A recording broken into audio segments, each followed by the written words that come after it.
Podcasting from the beautiful state of Maine, welcome to another episode of the Learning from Leaders podcast, the show that focuses on identifying and developing the skills and behaviors that will inspire, empower, and compel others to follow your lead.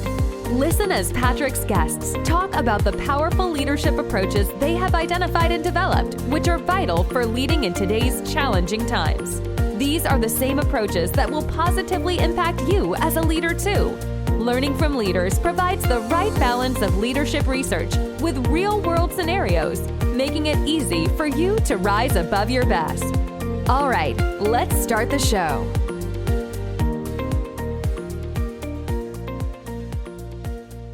Hey everybody, Patrick Veroneau here. I am the host of the Learning from Leaders podcast. I want to thank you for being part of another episode.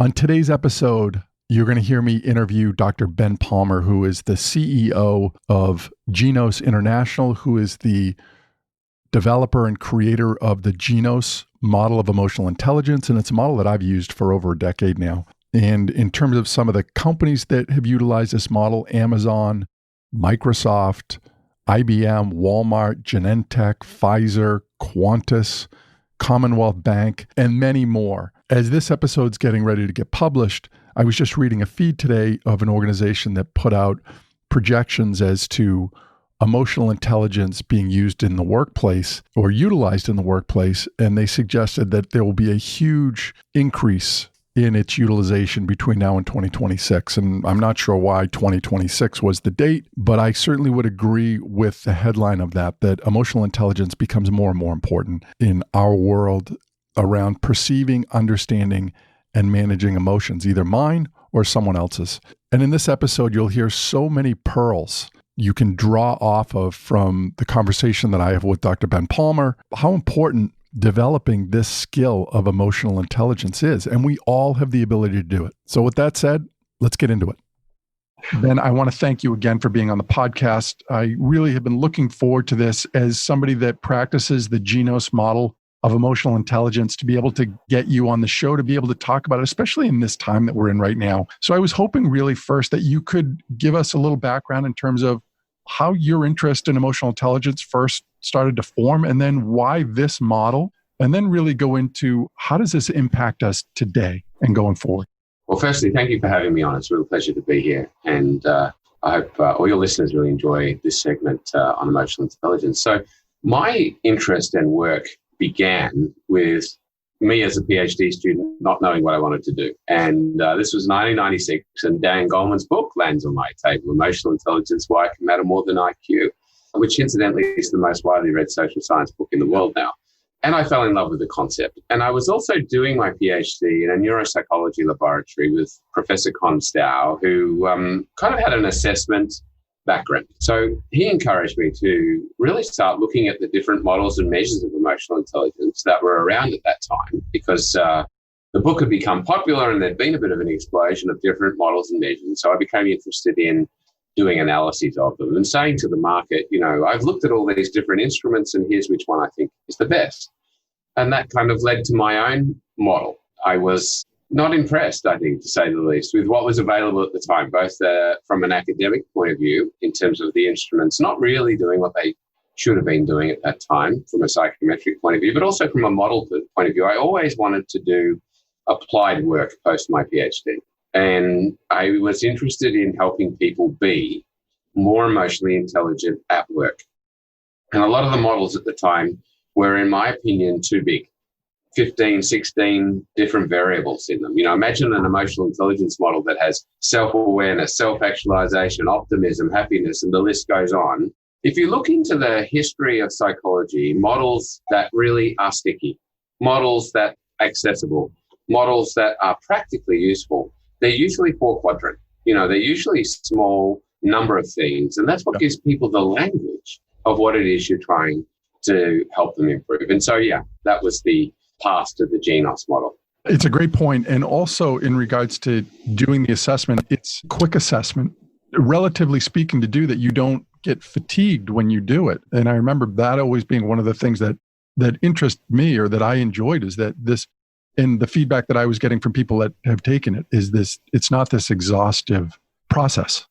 No, again, if you look into the history of organizational psychology and instruments that organizations pick up and use, they're often short, not long, because people don't have the time to fill out 150 item survey or questionnaires. So ours is 42. And as your point, it's relatively quick to do. But the quick doesn't mean poor quality. Quick in some ways means better quality, because people can see, particularly when they're doing it online, they can see the length of the instrument, they can see how they're progressing through it. And I think that helps people actually slow down and consider their answers. In looking at your history, and you mentioned something as you looked at emotional intelligence and found it very interesting. I did the same thing when I was going through my training as a coach through IPEC back in, let's say 2008. That's when I was first introduced to the Genos model then. And I hadn't really heard of emotional intelligence. I didn't know about Dan Goleman at that point. My background was in the biotech industry in sales and training. And as I read this brochure around the Genos model, I thought, this is a sales model. This is perceiving and understanding and managing emotions or reading people and myself. To me, this just seems like common sense. That's what drew me to it. But what was interesting about that is that after I had gone off on my own, I had been in the industry. I went to a large biotech company that I had worked for and went to the sales director to go back in and do some training for them. And the first thing he said to me at that point was, you can come in here and do trainings on all the things that you want, except for that emotional intelligence BS, is what he said.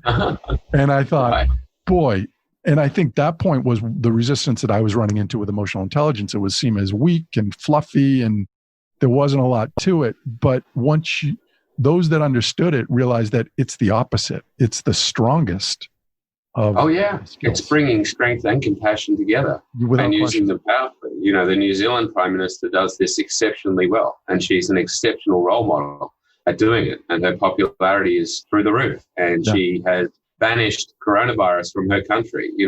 Emotional intelligence is about being angry, but it's about being angry in the right way, to the right degree, at the right time, in the right context, in a way that gets engagement, not defensiveness.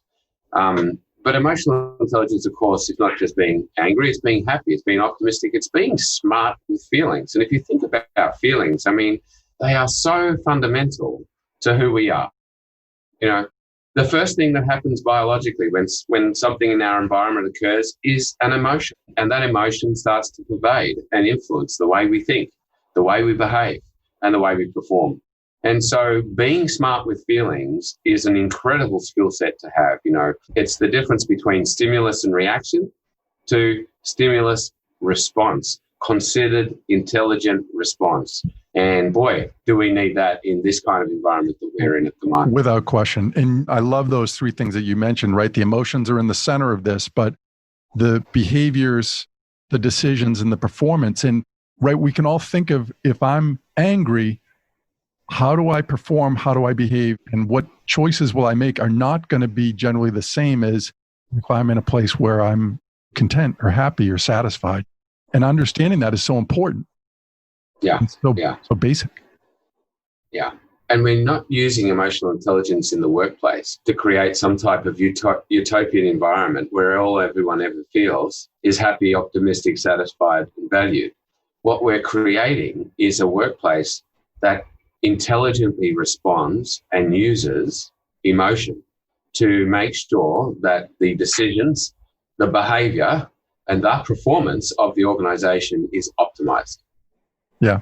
So, Ben, as we think about that now, right, we're in this world where there's much more of a remote setting in terms of the work that's being done.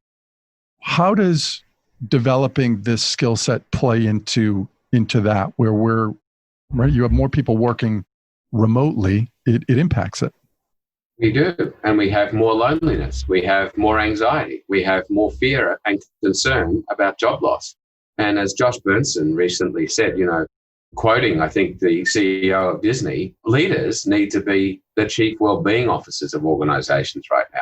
Now, more than ever, we need emotionally intelligent leadership, because we're having to, firstly, lead through a medium like you and I are discovering each other this morning and talking with each other. And secondly, we've not only got to do that, we've got to lead through this kind of medium of remote working where there is heightened anxiety, fear, concern, job insecurity, and that feeds into people's decisions. Think about the way you think when you feel overly stressed or concerned versus how you tend to think when you feel relaxed, content, and engaged for work. It's a no-brainer. So in this kind of environment, there's an enormous need for leaders to be self-aware, for leaders to be empathetic, for leaders to be aware of others, and for leaders to be able to not only purposefully invest in their own well-being so that they show up being able to project calm and confidence by way of example, but also be able to see that a staff member is stressed or is concerned and help to that staff member make the right intelligent choices around that stress and that concern. It's not about making them go from concern to happy, although that might be one of the things that comes as an outcome.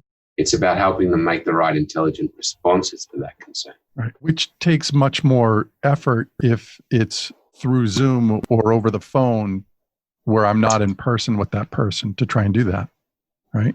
Absolutely. One of the research studies that really struck me last year was on the extent to which emotional intelligence may be heritable or indeed developed with the environment. And this research study looked at did gene kind of analysis and so on, and came up with the conclusion, 46,000 people they had in the study, by the way. So it's a massive sample, that 90% of our emotional intelligence is developed, that about 10% of it is heritable. Now, I am saying this to you and your listeners today in the context of think about that in terms of the opportunity it presents for you to develop your own emotional intelligence. It's huge. And think about what it might mean even to be 2 or 3% more emotionally intelligent. What would it mean to you to have a 2 or 3% uplift in your mood? What would it mean to you to get up out of bed in the morning and feel 2 or 3% better at just jumping into work? What would it mean to a basketball team, to an NRL team, to a football team to be 2 or 3% better at managing their anxiety in a close match? It's probably the difference between finishing somewhere in the middle of the ladder to winning the grand final or finishing on top. So the fact that it's so malleable, influenceable, that we can develop it within ourselves, research suggests on average at the moment in good emotional intelligence programs are improving it by 17 percentile points, not 2 or 3, which I'm just talking about. But I wanted to put that figure into perspective. That's what that could mean for people. It's an incredible life journey. There's one study that I've used often, and I think I had an affinity to it because it was from the pharmaceutical industry, was done with Sanofi Aventis that you were part of with, I believe, Sue Jennings. Correct, yeah. Which I loved that because what it did was it really, to me, as I remember that study, was around teaching these behaviors, these skills to managers who then had to teach it to those people that reported to them, and the impact that they saw in regards to increased sales. Well, I think it was about 12% in terms of sales. Correct, yeah. So it was at a time when Sanofi had acquired Aventis, integrating. So there was, sales were kind of on the downward slope a little bit because of that integration. And we focused on developing the sales managers' emotional intelligence and got them also focused on developing their own people's emotional intelligence, improved revenue by 13%. And I want to pick up on something you said earlier that when you were showing or looking at the model, you thought it was a sales model. Well, it is in some ways, and it's not in others. When Sanofi were looking for a provider, they went through a procurement process, and we were one of many, many people who applied to work with them. And I'll never forget sitting across from Sue Jennings and saying, what we have to bring to your RFQ is not a sales program. It's a personal development program based on emotional intelligence. But my hypothesis is, if we make people more personally effective, more self-aware, more empathetic, better at managing their emotions, that their sales will improve as a result. And she took a leap of faith and saw the sense in that. And yes, we improved revenue by 13%. Not only did we do it, though, we improved it in comparison to a control group to make sure that it wasn't just the market, or it wasn't just, the fact that the integration was going better. In fact, if you ask Sue at the time, the integration was making things worse. So the control group kind of not only stayed flat, but went down a bit, and our group came up. So That was a very groundbreaking study. And yeah, that's the thing about emotional intelligence. I think it's role level and function agnostic. And what I mean by that is it's so relevant to any particular job that has an interpersonal component to it. And again, having been in that industry for so long, with so many challenges that industry faces today in regards to access with offices and healthcare providers, that to me, as I saw it, if I look back to my success in being able to navigate all those changes, it was because of this skill set of being able to navigate that environment, being able to perceive what was going on around me, not just in myself, but being able to see what was going on, pick up on the cues around me. And I think that is huge, especially in this environment right now. Yeah, absolutely. I think, you were talking about this person that you were showing the model to, and they said, you can come in and do any training, but not this emotional intelligence. We don't come up against that as much, but we still do every now and then. Although I think that the world's understanding of it, has dramatically shifted. Question. World Economic Forum lists it as number 6 out of their top 10 job skills for 2020 and beyond. The big consulting firm Capgemini just did a scan of the market. 1,500 leaders at Fortune 500 companies, asked them, how relevant do you see emotional intelligence for the next few years? They came to the conclusion through that research study that they did that they see demand for emotional intelligence increasing 6-fold on average across industries, and in some industries 8-fold over the next 8 years, because, and this is what industry leaders are saying, they're seeing world of artificial intelligence and automation starting to really take over a lot of the thinking component of jobs. And so what's going to be left, if you like, is the human element, social persuasion, understanding how to engage and motivate a team. People are not going to be replaced. We're always going to be there. But the people side of leadership is going to improve and increase so dramatically. And so they're going to become the kind of prized skills. What I do find in some organizations, not necessarily Sanofi per se, but there's a lot of organizations like Sanofi, BMW, Walmart, John Deere Tractors, the list goes on. There's a lot of organizations that did a lot of work with emotional intelligence in what I call its infancy. In the 2000s, by way of example, let's say from 2000 up until the global financial crisis, 2008. The new pushback that I see is not, oh no, not that BS. It's, oh, we've done that. We've done emotional intelligence. We did that in the 2000s. And so I'm kind of saying to organizations, well, it's sort of like, have you replaced your car since the 2000s? Or if you haven't, what would it be like to drive? And I use that as a metaphor just to say, if you did emotional intelligence 10 years ago, think about where it is today in comparison.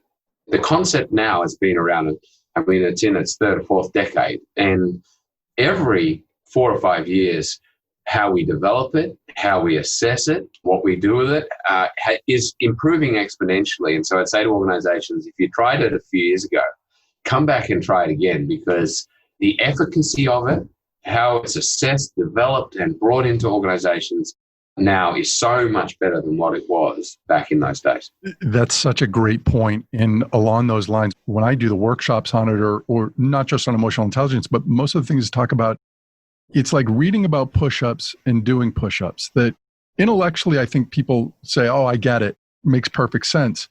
You're not going to get any stronger intellectually knowing about this. It's doing the work that you need to do this, practice this continually. It's a muscle. Absolutely. And this is the essence of a good program, a good developmental program, whether it be one-on-one coaching or a group workshop. There should be some content. That should be about 10% of your program. There should be some discussion. That should be about 20%. 70% of what you're doing should be the actual practicing of stuff. Yeah. Like in my own coaching work, which I don't get the chance to do as much as I'd like to anymore. But in my own coaching work, I do a lot of role plays. We're going to talk to that person about such and such. Okay, I'm going to be that person now. Let's have the discussion. And I'd really encourage coaches to do a lot of role playing and reduce the coaching conversation down a bit and make it, let's have a conversation. Now let's practice it out. Now let's think about how you go out and. Yeah. When you say that, I immediately think too of what's coming with AI, because to me, that's the perfect scenario of how to strengthen this muscle through AI. If we're in scenarios, role playing, where we have to respond to a situation that has happened. To me, that helps to build that muscle. It seems like a perfect environment for us to really, when we talk about evolution of this, how do we get stronger at it? Absolutely. And, I think AI is going to have an increasingly large role in helping to assess and develop our emotional intelligence. However, the thing about feelings is a lot of them, there are a neurochemistry basis to them, right? And that actually comes from interacting with other human beings or indeed other animals. Interesting. Like a lot of nursing homes have cats and dogs and things like that because they make people feel better. It's a chemical interaction. And so while we might be able to go into a virtual world and interact, and there may be some feelings that come with that, I don't think it's ever going to be the same as role-playing with a real person, practicing with your colleagues. I don't think that will ever be replaced. So I see this lovely complementary world coming together in that sense. There's a lot of enormous amounts of money and research being poured into at the moment our understanding of discrete emotions, really deep diving down on specific feelings. Let's take the feeling of concern, by way of example. What does it sound like? What does it look like? What does it do in the body? How does it express itself and so on? And the reason for that is, of course, business wants to teach machines how to read feelings. Because once machines can read feelings, there's a whole range of different things they can do in terms of feedback, in terms of coaching, and so on. So at the moment already, there are listening devices in contact centers who are listening to a call between a customer service representative, let's say at American Airlines, by way of example, and a customer who's rang up about an issue with their airline ticket or whatever. Perhaps a bad example in this current environment, but stick with me. And what that machine is doing is it's listening to the emotional tone of the conversation. And when that emotional tone starts to go the wrong way, it's, flashing up messages to the customer service rep. They know, hey, the customer's getting frustrated now. Their frustration's elevated. We need to change the script. And then it's bringing up on screen different options that the customer service rep can call on to change the tack of the conversation, if you like. Help them try and de-escalate the situation. Now, some customer service reps don't need that technology at all. They're good at reading it and picking up on it, but we've all been at the receiving end of one who hasn't, right? So imagine the benefits that technology is bringing in terms of helping that particular person pick up on the emotion and change track a little bit. And this is this lovely integration and what this world that we're going to be going into is going to look like. Of course, the extension of this is in the future, and it's already been written up and talked about. Mercedes-Benz have got, technology in cars now that can read the emotional tone of the passengers. And if you're an Uber driver and you're in a Mercedes-Benz, it can tell you on your dashboard, hey, your customer is not feeling comfortable with you driving. You need to pull it down a little bit and slow down or just ask your customer if they're okay, that sort of thing. So enormously wonderful world that's coming in terms of this sort of stuff. I don't know about the ethics of it. I hope it catches up and we have the right policies around it. But it's an interesting world ahead of us. Read recently a few different articles around the elevation of oxytocin around empathy. Do you have any thoughts in that in particular? Because I found that fascinating, because I will tell you, the only time I had heard about oxytocin before was when my wife was pregnant, that her levels of oxytocin went up, and it just seemed really interesting. And this looked at how to artificially raise somebody's level of empathy through a nasal spray of oxytocin. Yes, there are things like that coming out. There's a great Facebook post going around at the moment about all sorts of hacks that you can do more naturally to bring out the different neurochemicals of well-being, if you like, of contentment, of satisfaction, of empathy, and so on. I'll try and find it and send it to you after the podcast. Perhaps we could post it out. But there's 2 points I think that I would make here. Firstly, we've all got the biology for empathy, right? We've all got the mirror neurons and all the bits and pieces we need to be empathetic. What gets in the way of empathy a lot of the time is the context we're in. Time pressure, concern, being in a rush, overworked and underpaid, the list goes on. All those sorts of things that are going around in our environment at the moment reduce our natural empathetic response. So if people want to be more empathetic, you can go grab the nasal spray, or you can practice mindful listening. You can take 6 deep breaths before you meet with someone. If you just sit there and take 6 deep breaths, 1 minute before you meet with the person you're about to meet with, you will be more empathetic. But there's a real method to the breathing. You've got to exhale for twice as long as you inhale. So it's like a yoga, purse your lips, imagine yourself blowing through a straw. If you suck in for 2, you've got to blow out for 4 seconds, and some sort of version thereof. A minute of just nice deep breathing like that engages your parasympathetic nervous system, engages your biology for empathy, and sets you up to be empathetic. Then once you're having a conversation with someone, if you just remind yourself to still your own thoughts and judgments, to be mindful and just be focused on what's being said, not to be thinking about the next question or how you're going to add to the conversation or which parts of it you don't like. If you just still that a little bit and focus in on the listening, your natural empathy will really, really come out. And one thing I really would like people to do, go into YouTube and put into Google 4-minute eye experiment, Amnesty International, right? And watch that 5-minute clip. Amnesty International did this wonderful experiment of just bringing people together to sit opposite each other. And they said, we don't want you to do anything other than just sit opposite each other. And if you watch it, what you will see is what I'm talking about in action. That when you bring a couple of people together who are complete strangers with very different backgrounds and just ask them to sit opposite each other for 4 minutes and look at each other and, just be there, their natural empathetic response immediately starts to come out. You will find it hard not to watch that without a dry eye. It will move you emotionally.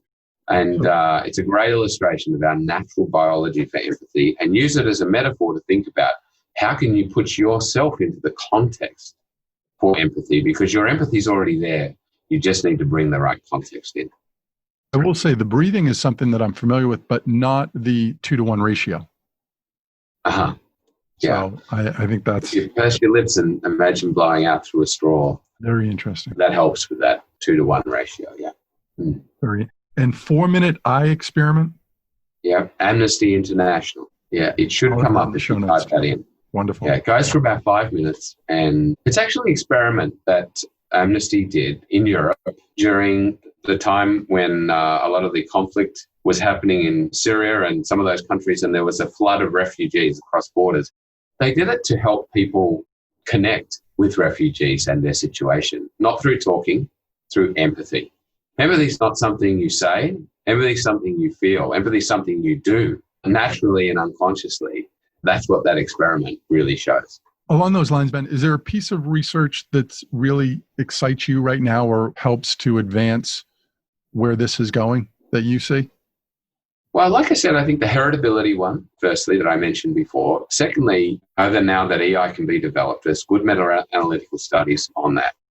The piece of research that's really struck me lately is actually not very contemporary. It's one of the very first articles on emotional intelligence. In Peter Salovey and Jack Mayer's kind of seminal article on emotional intelligence, they did talk very briefly about how you can develop it. And one of the things that they talked about is you need to engage in activities that bring about emotions. And they talked about how, physical education in schools and arts and dramas were typically these classes that gave that to people. You talked a little bit before when we were talking about artificial intelligence about your emotional muscle. And I'd like you to think about, if you want to develop your ability to perceive and understand and regulate your emotions, then really what they were saying is you need to engage in activities that make you emotional, that engage your emotional system. So for me, I am a bit of a fanatic of talent shows like America's Got Talent because they move me emotionally. There's something about young and old people getting up on stage and just having a go. And sometimes the authenticity of those stories, just are very moving. There was recently this year in the 2020 AGMT, Archie Williams, the person who was incarcerated for some 30 years, incorrectly, a DNA analysis helped him get out of prison. And if you haven't, Archie Williams, go and watch that particular performance. It was by no means technically the best performance of the season. It wasn't a great technical performance from a singing point of view, but from an emotional point of view, from a perspective in terms of how he connected with the crowd, not only on the night, it's gone viral, so it's had 8 or 9 million views on YouTube. Emotions serve to connect us. And that's what you get in that particular example. So ask yourself the question, what moves you emotionally? And I encourage people not only to engage in things that might move them in a positive direction, like America's Got Talent does for me, but that also moves you in a negative or in an unpleasant direction as well. We've got to go through those range of things. Like I'm quite progressive in my politics, and I don't hide that from anyone. But I love to listen to right-wing shock jocks and right-wing commentators. Steve Bannon comes to mind as a way of getting frustrated, as a way of moving my emotional muscle. That really helps me. I like having that perspective, for one, and it helps me appreciate the other side of the fence better. I don't agree with it, but I like method, and I like having perspective and really having those emotional responses that are both good, the bad, and the ugly. All of those are important. That's what moving that emotional muscle is all about. I mean, that seems to be a very mindful approach to different viewpoints, right? As you embrace it. Absolutely. And perspective is one of the things that we've lost from our politics, I think, at the moment. And we need it, and it's not just that, it's life in general. Let's take the news by way of example. Even if you watch a fairly reputable news channel, 80% of it is negative. 80% of it is anxiety-provoking, fear-creating, and stressful. So to get balance and perspective, I recommend people tune into the Good News Network. It's a news channel totally devoted to good news. And why? Just to have that perspective as a reminder of all the wonderful things that are also going on in our world all the time. Yeah. It's a way of also of going, oh, actually, hang on, the world's not as bad as the news would have us believe. It's actually, there's a lot of good going on as well. And that just helps to bring down that fear, bring down that anxiety, bring down that stress. And the point I guess I'm making is it's really important to have balance, to have perspective, and to be moving and working your emotional muscles as a way of developing your emotional intelligence. Well, I'd love to get the citation on that heritability one, because again, I think that helps us all to be able to, suffocate that excuse that we can't do it. Yeah, no, absolutely. I like to be a realist. We all have limitations. I am never going to be, Jacinda Ardern, so to speak, with my emotional intelligence, that New Zealand Prime Minister I was talking about. I think I have developed my emotional intelligence out considerably, but I also know my limits. I'm not going to be the next star performer from an EI perspective.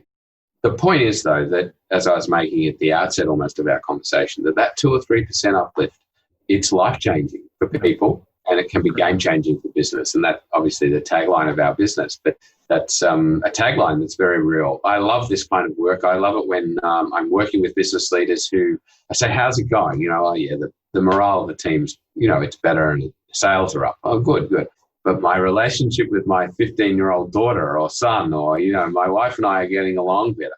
That's when I get tickled pink, when you hear that life-changing for people part really coming to life. I think for business, it's such a holistic thing to do. You're not only helping people be their best self at work, you're helping them be more of their best self socially, romantically, and with their family more broadly. So, it's a very holistic thing to do. And people who are better at home are better at work. And people who are better romantically are better at work. There's just no doubt about that, because you're not bringing that baggage in with you as you come into work in the morning. Right. I love the way you say that, because it is something that when I'm out there with organizations, and especially with the individuals in those organizations, saying that this set of skills that you can develop is not something that just benefits you while you're here. This goes everywhere with you.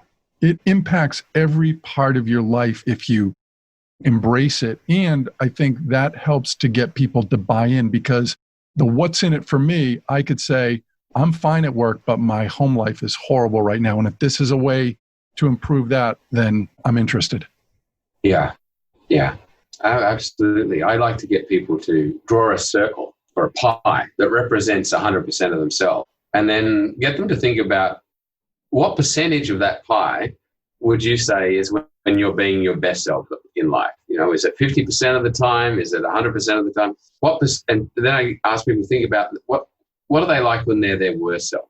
And to define that a bit. And at what percentage of the pie would you say in a week you've turned up as your worst self?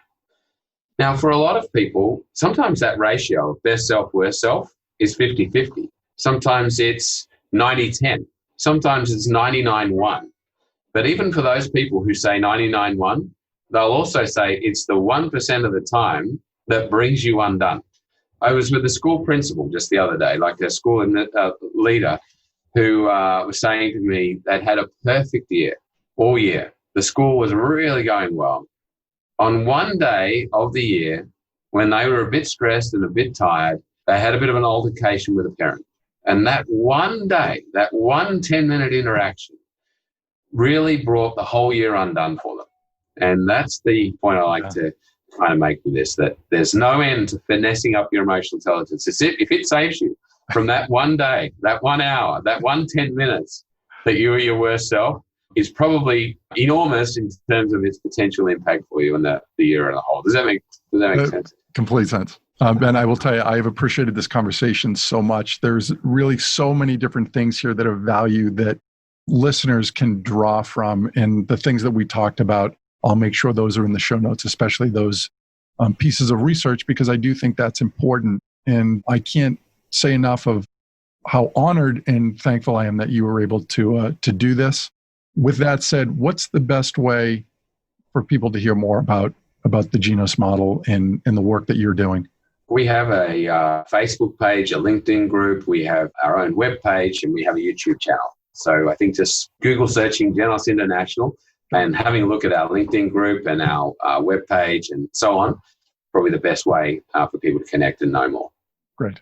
Well, again, thank you for your time. Oh, look, it's an absolute pleasure. Thank you for having me. I really feel humbled to be invited on your podcast. Thank you, Patrick. Thanks. Wishing you all the best. Cheers. Thanks so much for listening to this episode of the Learning from Leaders podcast. If you've enjoyed the show, please feel free to rate, review, and subscribe on your preferred podcast listening platform. We really appreciate that effort. Until next time, keep rising above your best as a leader.